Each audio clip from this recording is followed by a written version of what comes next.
Pak Antoni, Selamat keluarga sore, Pak. dari Bami Gajah Mada. Selamat sore Pak. Katanya baru dapat duit 2,1 triliun. Kok masih merintis bisnis F&B ya Pak? Kan katanya Pak. Enggak, tapi itu kan keluarga Pak. Itu keluarga besar lah. Iya. Ya. Tapi untuk saya sih mungkin itu nanti kalau misal pun kebagian ya bonus untuk saya. Tapi saya emang mau dari awal juga emang mau coba untuk merintis brand saya sendirilah. Ya. Gioi ya Pak? Betul Pak. Iya, iya. Itu sudah cabang keberapa ya Pak? Sekarang ini kita total ada 12 sih Pak. 12 cabang ya. Ada di Jakarta, Surabaya lagi rebranding sama yang di Bali nanti. Sampai ke Bali juga ya? Sudah, iya. Wah, luar biasa nih. Bali tuh marketnya besar tuh Pak. Luar biasa. Ya, cuman mungkin marketnya banyak ke arah orang-orang bule ya, bukan Betul. orang bule sih, orang asing lah ya. Orang asing. Ya, tapi kebetulan yang kita kan karena outlet cabang yang di Bali itu di Kuta. Oh di Kuta. Jadi ya masih 50-50 lah Ya, ada sama lokal. saya dengar itu Bapak suka dengan sesuatu yang baru, yang unik ya. Bahkan bikin sayur lodeh salmon ya. Iya, Nah, Pak. nanti coba kita dengerin ini ceritanya. Siap. Oke, welcome to RCC Podcast, Resto Cafe and Coffee, ngobrol bareng orang-orang populer di jalur kuliner.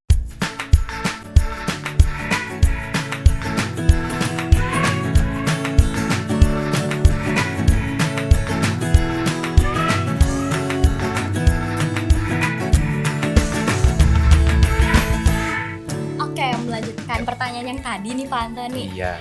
Tadi kan katanya lagi mau buka di yang di Bali itu. Udah buka itu. Oh, udah buka. Nah, kira-kira di sana tuh marketnya udah sesuai sama yang Bapak ekspektasikan atau ada kendala gitu nggak sih Pak?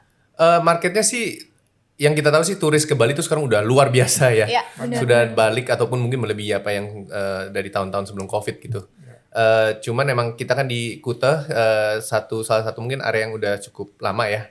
Jadi emang lagi membangun lagi nih marketnya untuk mengedukasi market juga bahwa di Kuta juga ada destinasi kuliner. It's pretty good so far, it's pretty good. Dibanding kita waktu awal buka tuh sebenarnya masih ada ya Bali masih recovering lah tourismnya.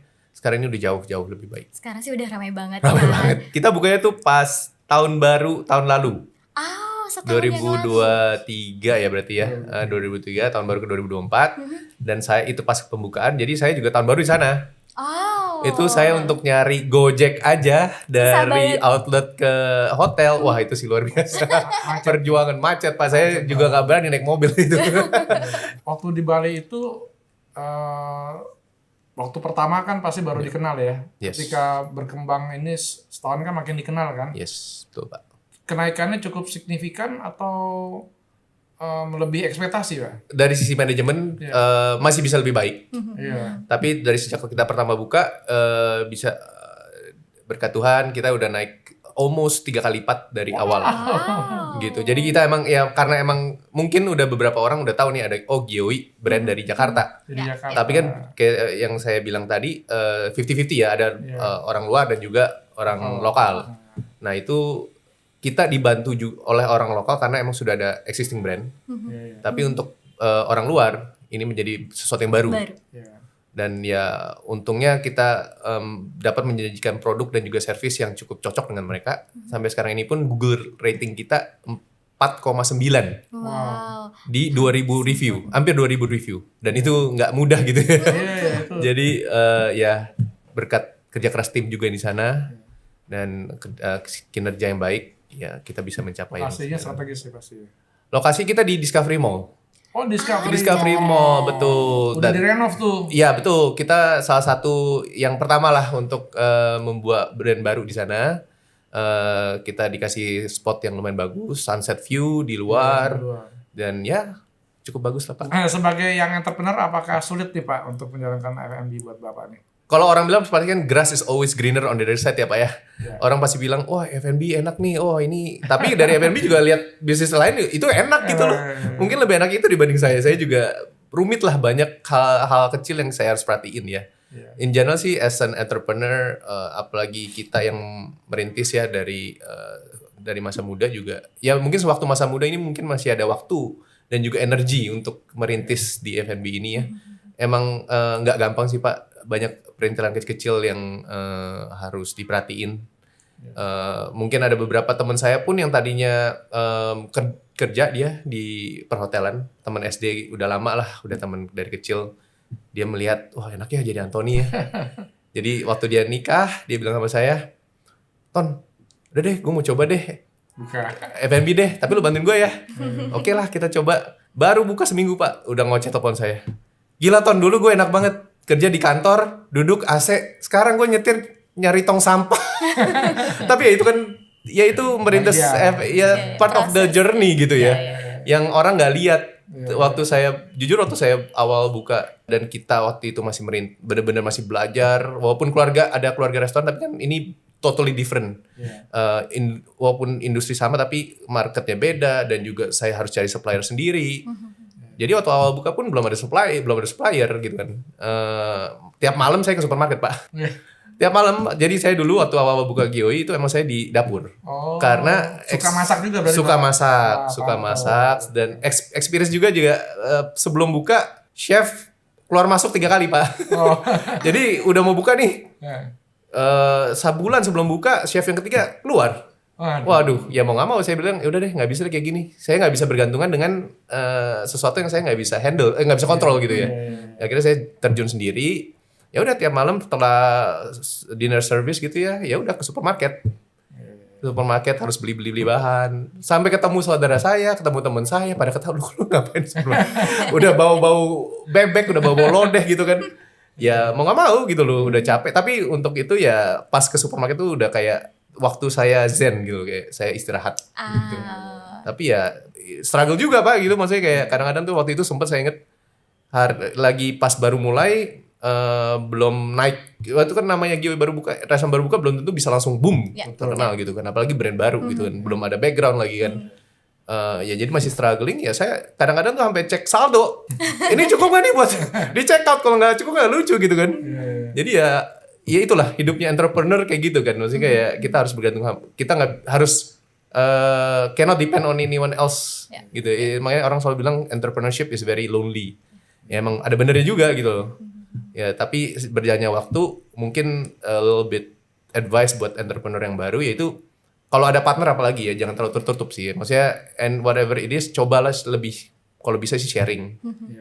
Supaya burdennya tuh nggak semua di kita sendiri gitu loh. Ya tapi emang kebetulan saya waktu itu juga nggak ada mentor gitu mungkin ya, belum ada mentor yang bisa advice saya dan lain-lain, ya saya berjalan benar-benar sendiri gitu loh. Oke Pak Anthony, kalau boleh tahu seperti apa sih kisah sukses di balik Gioi itu? Yes, jadi kayak saya bilang Gioi kan udah berjalan 9 tahun lah sekarang ya. Dibilang sukses, ya beda orang persepsi sukses tuh beda-beda gitu. Tapi ya. Tapi udah terkenal banget gitu loh sekarang. Ya mungkin sukses membangun brand Gioi ini. Awalnya dari 9 tahun yang lalu kita mulai di Senopati. Lalu yang outlet kedua dan ketiga itu di Surabaya dan di Menteng. Itu perkiraannya ya mirip lah, pembukaan beda sebulan. Sayangnya itu pas banget, saya ingat 4 bulan sebelum COVID. Jadi sebenarnya Senopati buka belum 2 tahun, kita buka Menteng dan Surabaya belum 4 bulan dari itu COVID. Jadi itu sebenarnya untuk kita tuh struggling, challenge sekali Pak. Banget. Wah itu luar biasa sih. Maksudnya ya apalagi kita ada pasti shareholder, tapi juga ada stakeholder orang-orang yang terkait di bisnis saya ini ya, maksud pekerja lah maupun supplier ataupun apapun itu ya.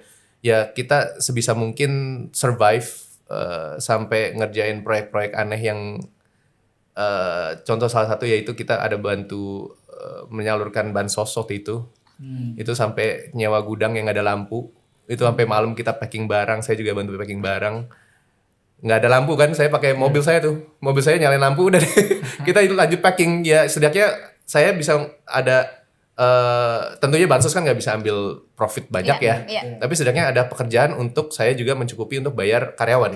Jadi karyawan yang tadinya kerjanya waiter ataupun koki ya bantu packing bansos, mau nggak mau ya setidaknya ada pekerjaan lah Pak.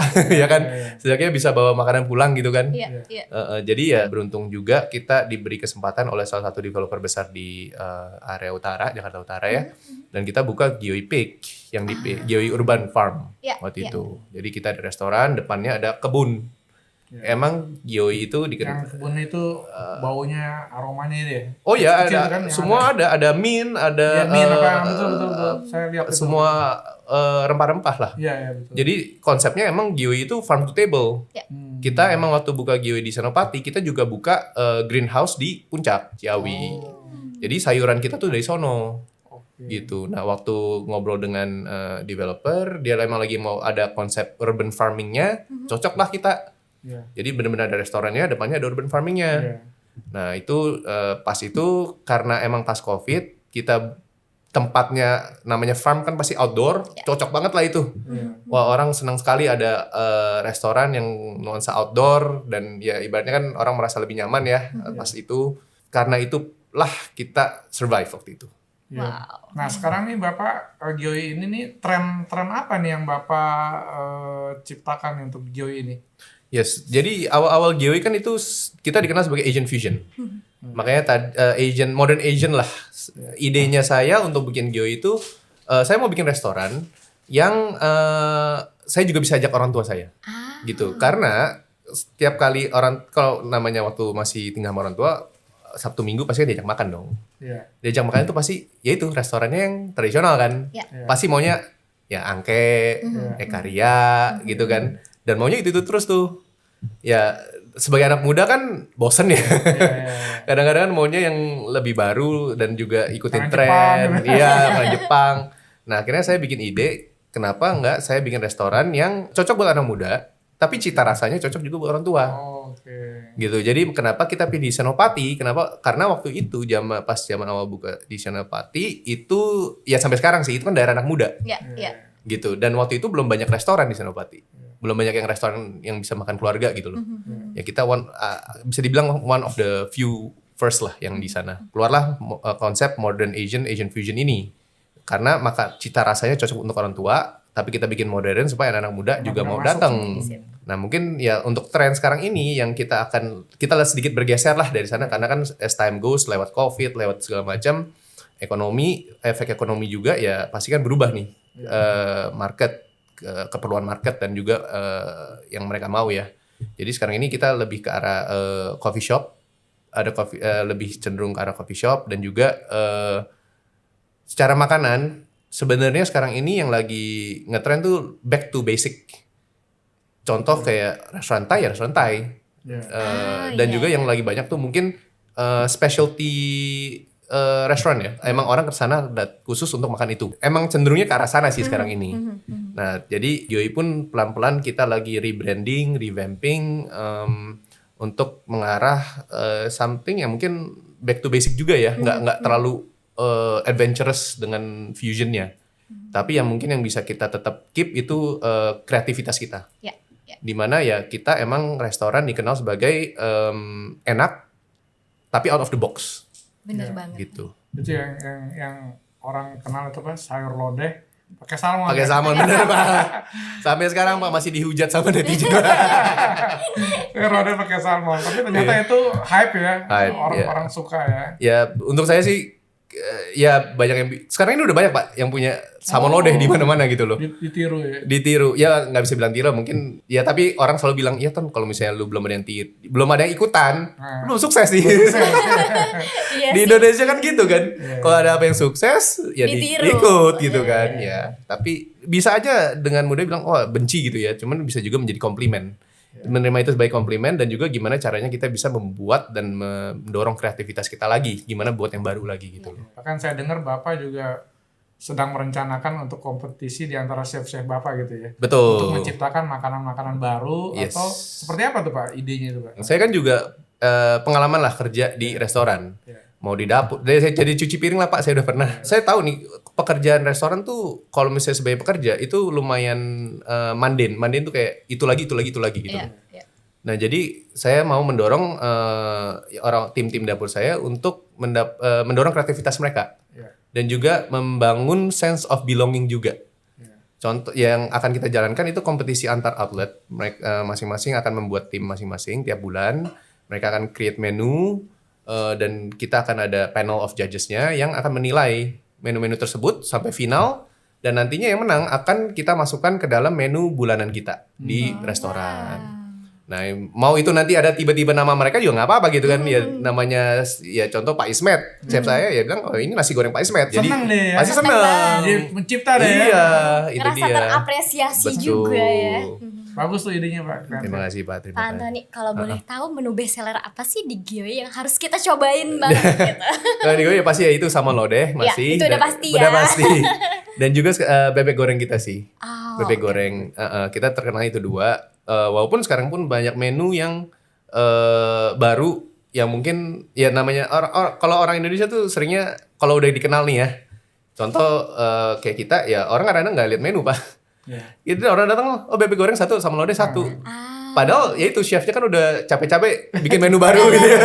Iya. Kadang-kadang nggak dilihat ya itu tergantung nanti waiter yang mesti kenalin lagi dan segala macam. Tapi ya in general orang pasti tahu kita sebagai bebek goreng dan sama lodeh. Nah ini kan kalau Bapak sampai 12 cabang ini kan bukan sesuatu yang mudah ya Pak. Ya. Bagaimana Bapak cara menjaga kualitasnya nih Pak? Betul. Untuk kualitas sih yang pasti kita sebenarnya ada central kitchen yang membantu produksi semuanya. Itu 1 dan 2 yaitu jangan sampai bosan sama produk sendiri sih Pak. Harus tiap hari ke outlet pasti saya harus coba sesuatu. Oh, oke. Pasti cobain terus dan pasti komen untuk kalau ada yang off gitu ya. Iya. Dan juga yang pasti training sih. Training mingguan di antara tim untuk kan pasti ada tingkatan chefnya ya. Iya. Yang ngurusin area itu harus dipertanggungjawabkan untuk memastikan training tetap berjalan, kalibrasi tetap berjalan. Kalau misalnya dibiarkan terus tanpa ada kalibrasi, tangan orang kan beda-beda. Iya. Dan juga cita rasa orang kadang-kadang kalau lagi capek beda itu. Beda. Asinnya kayak gimana, manisnya kayak gimana. Kalau lagi mood orang lagi beda pasti beda rasa. Iya. Jadi harus ada kalibrasi berkala, training berkala untuk memastikan masih sejalur lah. Jadi nggak mudah ya Pak. Oh, alhamdulillah sekali Pak. Kalau ngeliat Itu- suksesnya Gioi orang udah wah Iya, itu sukses. kalau bisa lihat Tapi saya sih. ingat cerita perjalanannya, waduh. Luar biasa, Kalau nggak Pak. punya daya tahan tuh. Ya untuk menjadi entrepreneur sih menurut saya sih mentalnya harus kuat sih Pak. Mental harus Harus kuat sekali. Nggak gampang gitu. Kayak saya pikir ya Pak kalau misalnya secara entrepreneur pasti mental. Entrepreneur F&B mental dan fisik Pak. Wow. Soalnya kan ini banyak pekerjaan yang fisikal juga ya. Iya, Karena kan ya mau kayak waktu baru buka manajernya kurang benar, piring saya belum dicuci semua Pak. Ya udah saya cuci sampai jam 2 jam 3 pagi Pak. Cuci sendiri sama ya ada beberapa tim dapur lah yang masih di situ gitu kan. Ya kayak gitulah tapi ya at the end of the day Akhirnya sampai juga. ya Kalau sekarang kan sudah terstruktur semua, tinggal persiapan Memanage outlet aja. sama ya pelatihan sekarang- tadi ya, pelatihan. Yes, pelatihan. Ya itu maksud struktur pun ya sekarang ini finding the right people to put around yourself gitu ya. Maksudnya hiring the right people gimana caranya. Dulu sih sempat ya maksudnya waktu saya udah berjalan nih udah sampai 3 outlet nih.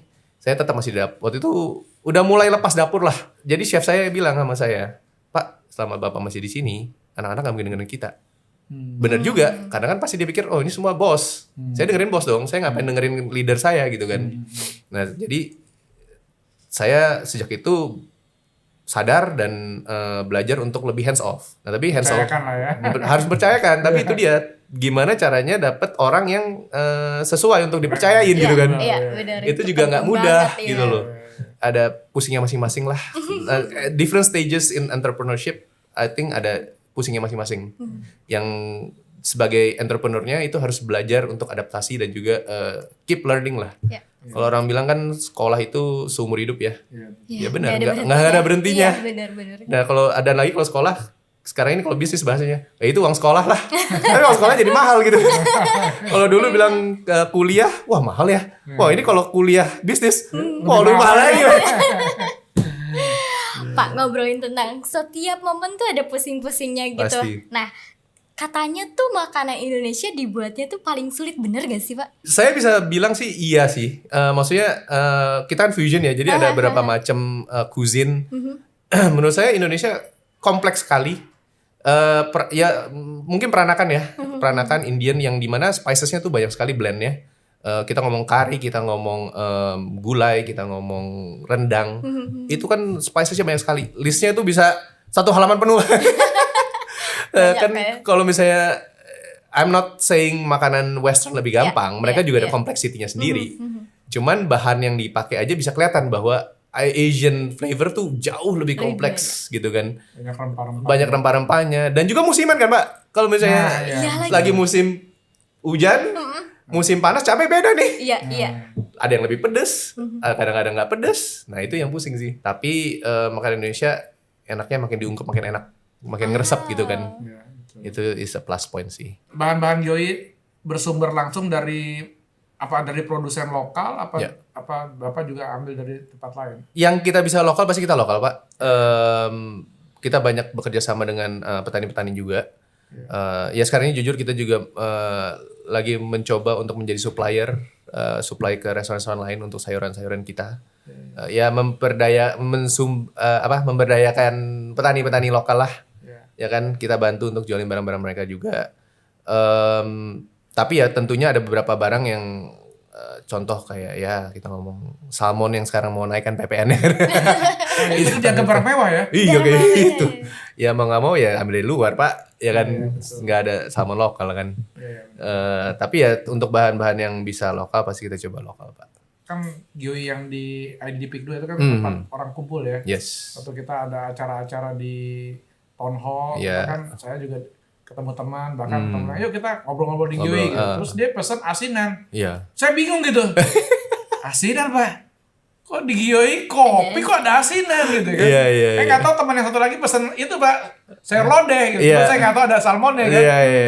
Saya kan nggak vegetarian ya, nggak Oh, makan oke. nggak makan daging Nggak ya. makan daging, Tapi waktu makan asinan nih, lodeh kok asinannya seperti bahkan lebih enak daripada asinan yang biasa saya. Oh terima kasih Pak, terima kasih banyak, terima Iya, kasih saya banyak. lihat asam manisnya itu rasanya kok Pas ya. Iya pas, bahkan Iya. kayaknya lebih seru. Jadi saya langsung pesan juga, gue pesan satu. Kopi berubah menjadi asinan gitu. Iya. Karena itu menjadi ciri khasnya Gyoi yang sedang dirintis ya. Yes betul Pak. Dari kopi terus ke makan atau bagaimana itu Pak? Ya, jadi kan kita basicnya emang restoran, Gyoi restoran dari Gyoi awal restoran. waktu awal buka di Senopati itu restoran. Oh iya basis Betul. restoran. Nah kita emang berjalannya waktu kayak saya bilang karena faktor sosioekonomik maupun geografis ya kita belajar bahwa oh mungkin kita harus bikin sesuatu yang lebih accessible buat semua orang. Iya. Orang kalau misalnya masuk ke Gyoi restoran tuh ngerasa harus rame-rame soalnya porsinya besar Iya, gitu kan.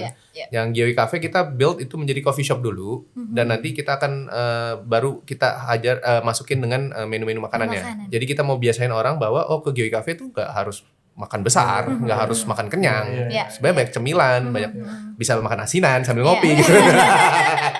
Aduh itu unik banget. Jadi saya pesan lagi tuh Bang. Karena saya Ketagihan. lihat, wah, Ya itu makanya itu mungkin Bapak mikirnya kayak wah ini kenapa coffee shop ada lodeh ada asinan, tapi itu emang konsep kita dari awal. Kayak saya bilang tadi kan konsepnya Gyoi itu membuat Restoran. tempat yang cocok buat anak muda, anak muda. tapi makanannya cocok buat orang tua juga. orang Iya, tua iya. gitu. Jadi sewaktu anak muda datang ke sana untuk ngopi, Ngopi. mereka lihat ada asinan, mereka Nah. coba, oh ini bisa nih orang tua, gue Ya, bisa itu- makan itu nih. Kreatif itu. Sebenarnya seperti itu gitu kan. Ya kita making something yang accessible untuk satu keluarga lah. Oke Pak, setelah kita ngobrol-ngobrol panjang nih, ada pesan-pesan yang mau disampaikan nggak ke audiens kita? Ya, mungkin untuk dari saya yang belum pernah ke Gyoi, please try Gyoi. Yang sudah pernah ke Gyoi, please juga try Gyoi lagi karena kita ada beberapa menu revamp. Ya mungkin sejalannya waktu pasti ada yang pernah kita mengecewakan customer, tapi sekarang ini saya bisa pastikan kita akan lebih baik dan juga dengan upcoming projects kita ada beberapa Gyoi Cafe yang akan buka. Sekarang ini yang baru buka di Setiabudi1 dan juga di Agora Mall. Dicobalah Gyoi Cafe yang baru. Kalau yang ke Bali juga yang di Bali ya. Oh di Bali harus coba. Harus coba. Itu luar biasa. Itu kalau liburan sih cocok banget. Sore-sore Walaupun tuh. kayak kerja pun nggak ngerasa kerja itu. Oke. Dan juga ya mungkin untuk young entrepreneur yang baru mau mulai, jangan sampai merasa takut karena kalau at the end of the day kalau nggak coba nggak tahu. Nggak tahu. Iya. Ya mungkin jangan terlalu ambisius dulu. Start with something small. At the end of the day, do what you enjoy. Wah, thank you Oke, so much. thank you Tony. Pak Antoni Thank you, Pak. sudah hadir di acara Terima kasih. RCC Terima kasih. Podcast dan kita ada banyak dapat insight ya. Banyak banget yang Iya, udah kelihatannya kita belajar. gampang loh.